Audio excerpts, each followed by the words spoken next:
On the first day of the festival, they prepared a feast, and Jesus ate with his friends. While they were eating, Jesus took a piece of bread and gave a prayer of thanks. He broke it and gave it to them to eat. Then he took a cup, gave thanks to God, and passed it to them, and they all drank from it.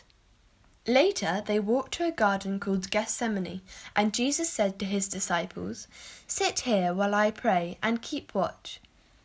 Jesus was very sad and asked God, "Father, take this suffering away from me. What should happen is not what I want, but what you want." When he returned, he found his friends had fallen asleep. Then a crowd of soldiers arrived and arrested Jesus.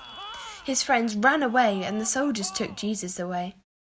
At the court they asked him, "Are you the Messiah, the Son of blessed God?"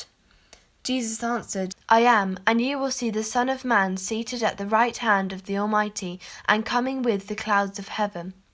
The council voted against him, and he said that was guilty and decided to kill Jesus. Pontius Pilate tried to free Jesus, but the crowd shouted, "Crucify him! Crucify him!"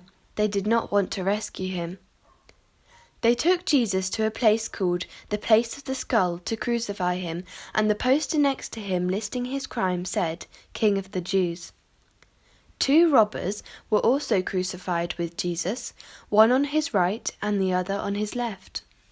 At midday the whole country became dark, and then, at 3 o'clock, Jesus shouted out and died. At that moment the curtain hanging in the temple was torn from top to bottom. Joseph of Arimathea took the body of Jesus, wrapped it in a sheet, and placed it in his tomb cut into the rock. Then he rolled a large stone across the entrance. Later, Mary Magdalene and Mary the mother of James bought spices to perfume the body of Jesus. They found the stone, rolled away, and entered the tomb. Jesus' body was not there. Only the funeral sheet was left behind. They were scared. An angel was there who said, "Jesus is not here. He has been raised from the dead."